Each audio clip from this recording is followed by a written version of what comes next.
I'm sure many of you, like me, are very concerned at where this nation is heading.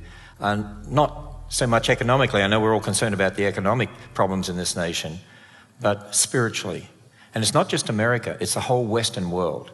Do you realize right now we're living in an interesting era of history? We're living in a time, I'm sure many of us are concerned, what sort of nation are we bringing our children up in? What sort of world are we bringing our grandchildren up in? What's going on? What's happening? It's not just America, it's the whole Western world.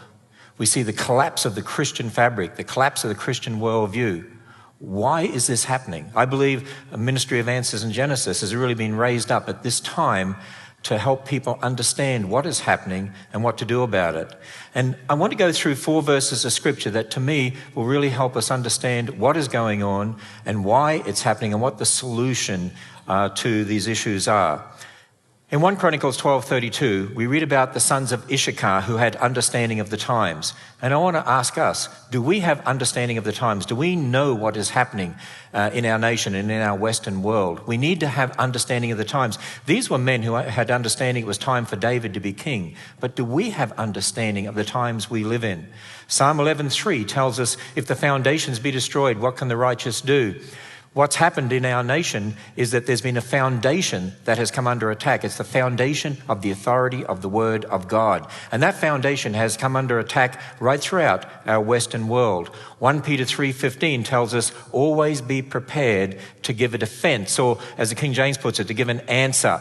Always be prepared to give an answer, to defend the faith. One of the problems that we found today is that most Christians don't know how to answer the skeptical questions of the age. Most Christians don't know how to give a defense. In fact, that word defense, or the word answer, is translated from the Greek word apologia, from which we get our word apologetics. And that word has the sense of meaning of give an answer back, to give a logical reason defense of the faith.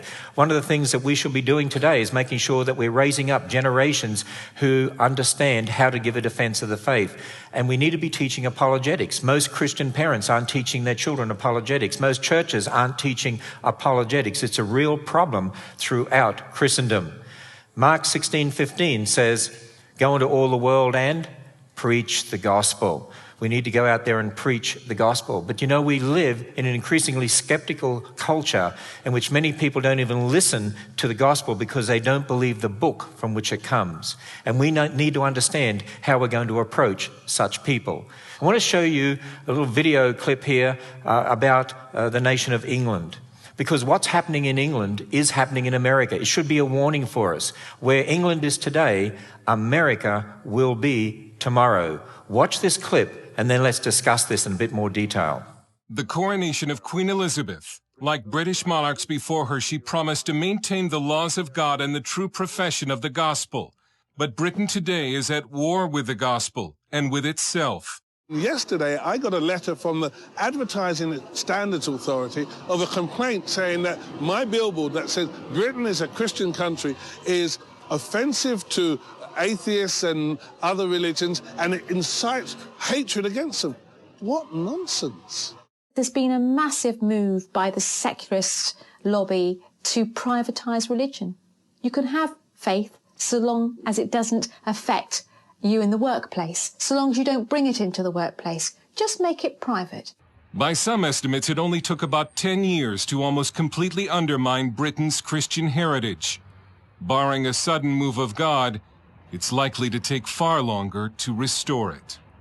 You know, that news report should be a warning for all of us, because what is happening in England is happening in America. America's going the same way. And, you know, when you go over to England today, in fact, the whole United Kingdom, let me show you some photographs that are the norm, not the exception of what's happening in the United Kingdom. It's happened all across Europe. Here's a church that was turned into a Sikh temple. And here's a church that was turned into a rock climbing center. And here's a church that you can see was turned into a museum, and this one was turned into a theatre. Here's a church that was turned into an information centre, and this church here was turned into a clothing store, this one into a habitat shop, this one into a music store, this one into a liquor store, this one into a nightclub, this one into a tattoo and piercing studio. It's happening all across the United Kingdom, all across Europe. Back a couple of years ago, Penguin Books actually published a book called Killing God in England. And they did their own survey, and they said this, that nearly 2/3 of teenagers don't believe in God. By the way, if 2/3 of the next generation don't believe in God, where's the culture going to be in another couple of generations? Where's the church going to be in another couple of generations? A news source a few years ago in England said this, that the Christian church in this country will be dead and buried within 40 years. And of course, that's exactly what we see is happening all across that nation. My wife and I were over in England in 2009, March 2009, and the day before we left, we bought the newspaper, and the headline on the front page of the newspaper said, "I want to see the flag of Allah flying over Downing Street." And Downing Street is where the Prime Minister lives. And also had in their newspaper saying, "Through jihad, we'll fly the flag of Allah above Downing Street." This is happening over there in the United Kingdom. And people, we need to look at America, need to look at our whole Western world. What is going on? Do we really understand the times?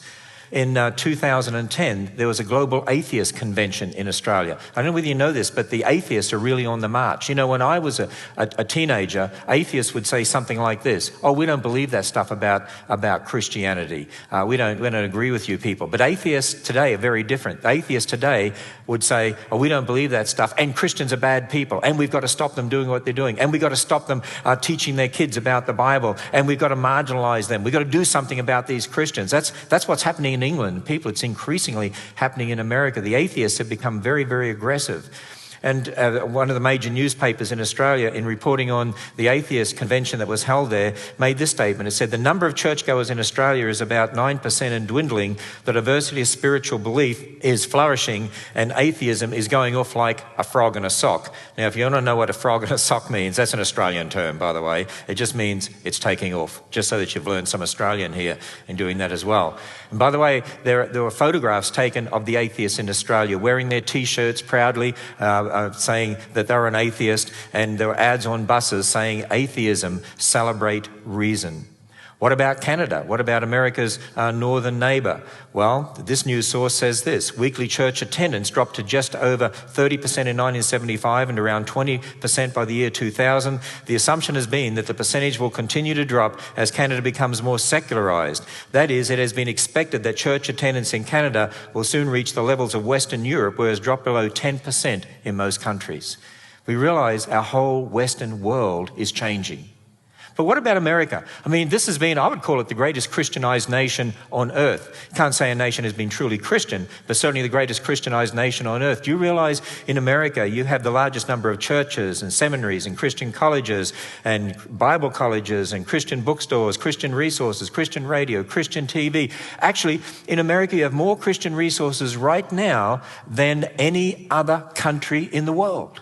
And you have more Christian resources right now than you've ever had in your history. Let me ask this, for all the Christian resources that we have in America, would you say, as a culture, a big picture perspective, is it becoming more Christian every day or less Christian? What would you say?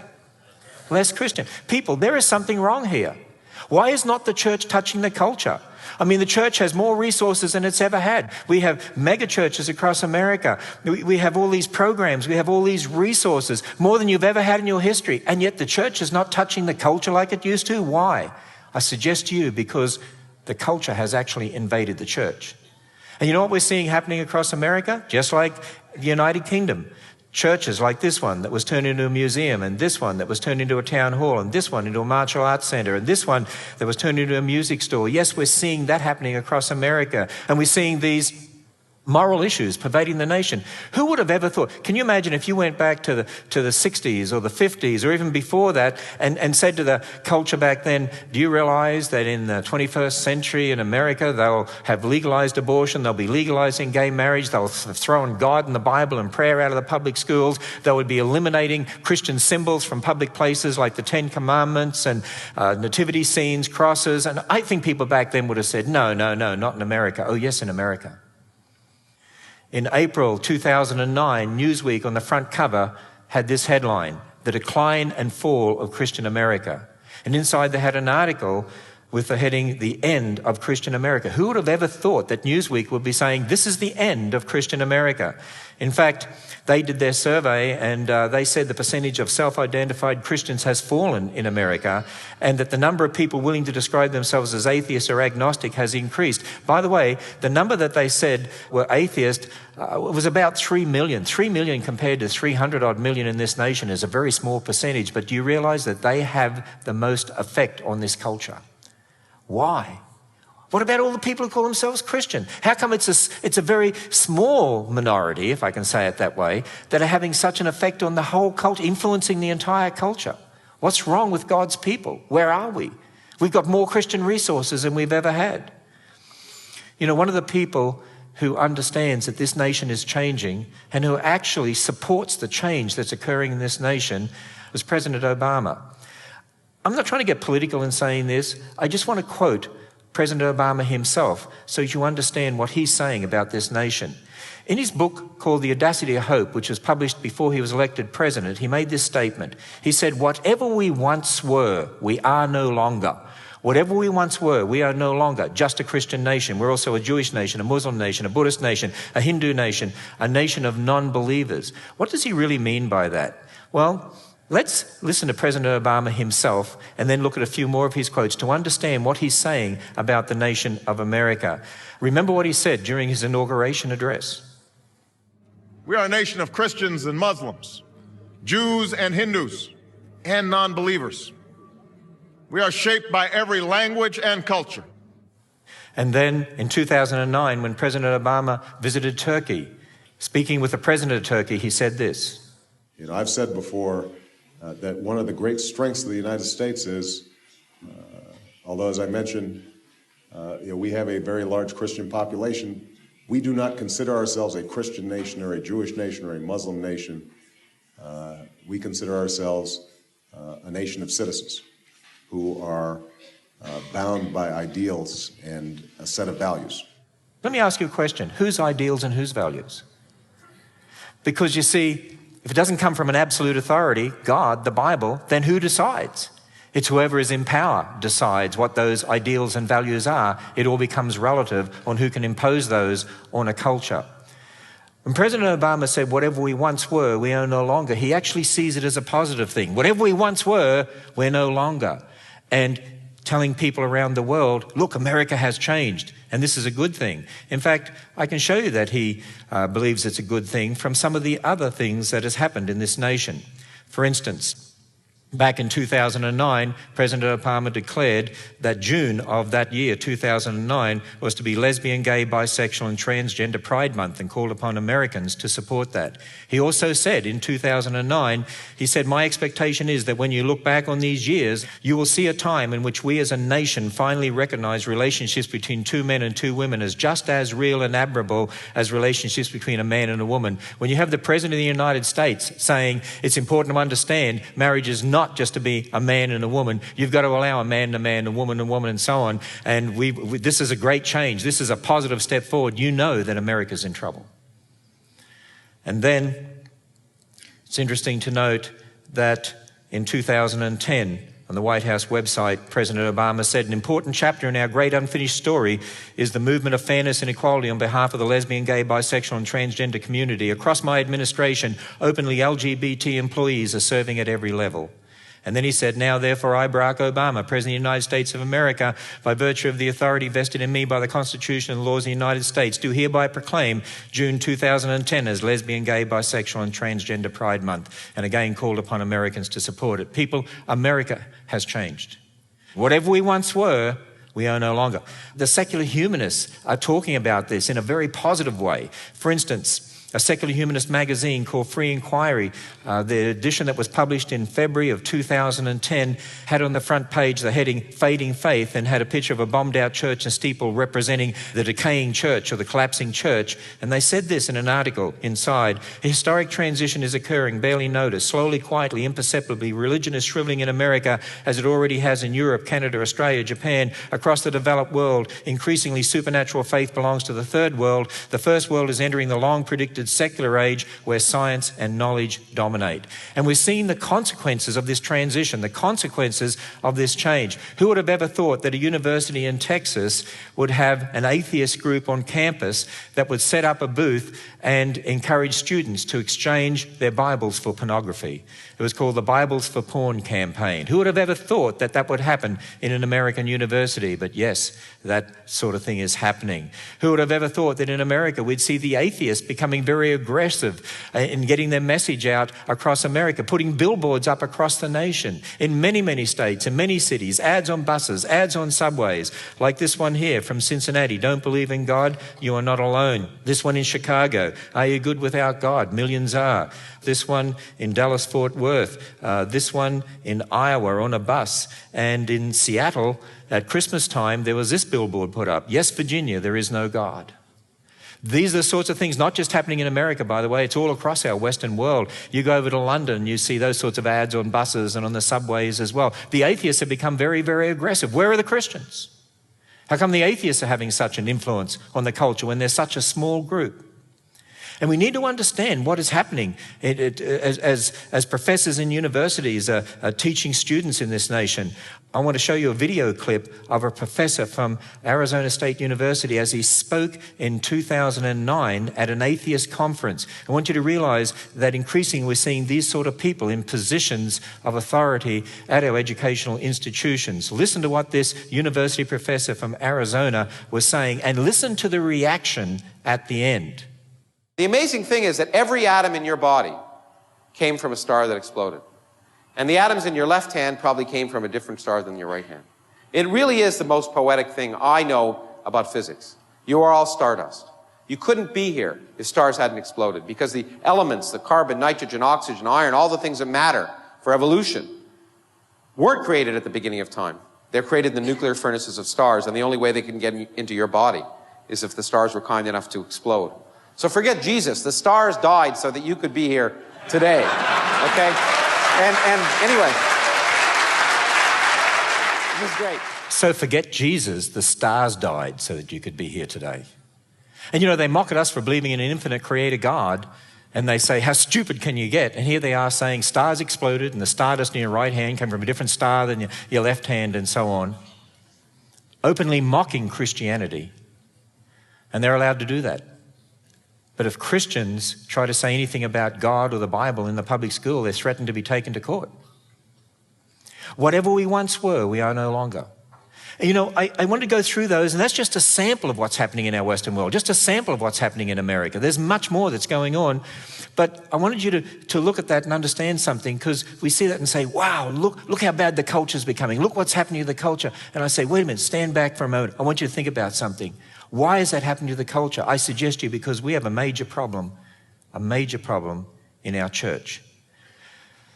See, one of the things that we have found is this. George Barna did some research back in 2002, and George Barna found that two-thirds of young people in our churches, by the time they reach college age, are going to walk away from the church. And we have to ask ourselves, well, what is happening here? In fact, he reconfirmed this in 2006. That about two-thirds of young people, about 70% of young people when they reach college age are going to walk away from the church. That means, by the way, if you take the average church, and even though I know there are exceptions, but you take the average church and you take all of the students in that church, all the children, line them up from kindergarten right up to college age, and then say, let's take two-thirds of them, let's march them out of the church. They're going to leave. That's what's going to happen. By the way, if that keeps happening in our churches, where's the church in America going to be? It'll be where England is today. We'll be shutting down churches across this nation. Because once you lose the next generation, what's going to happen? And people, we're losing the next generation. It only takes one generation to lose an entire culture. Where's the church going to be in America if we keep going the way that we are? That's one of the reasons why we commissioned a research project with Britt Beamer from America's Research Group, was published in the book called Already Gone, a research project where we said to Britt Meemer, we want you to go and find out why and when these young people are leaving the church. And he did that. He did the research. He interviewed 1,000 people in their 20s. The reason he chose 20s because he believed they would remember what they were thinking at teenagers and so on when you get older like us, you know. But he chose 1,000 people in their 20s, half male, half female, who used to go to church as kids, no longer go to church. And we asked him to bias it in the direction of they had to go to a conservative church because these are the best the results are going to be, to find out why they left the church. You know, one of the main reasons, it was hypocrisy. And when he asked, what do you mean by hypocrisy? They explained by hypocrisy, it's going to church and being told, we believe the Bible here, trust in Jesus, but then being told, but we don't necessarily believe this part of the Bible, particularly when it came to the book of Genesis, and you can believe in millions of years and evolution and reinterpret that, that doesn't matter, but make sure you believe the rest. And they saw it as hypocrisy. They walked away from the church.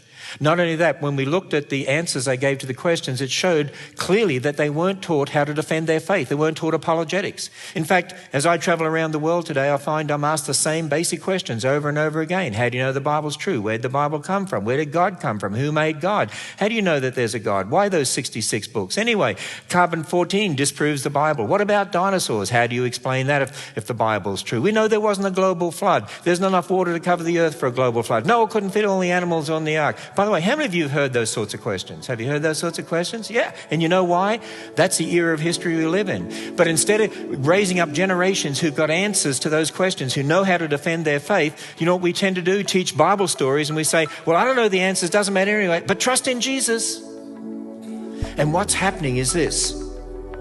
The secularists are capturing the hearts and minds of generations of our kids and teaching them why the Bible, from their perspective, can't be trusted and is not true. And instead of us raising up generations who know they can stand on God's word and it is the true history book of the universe and know how to defend their faith, we're letting the secularists capture generations of hearts and minds of our kids, and they're changing the culture.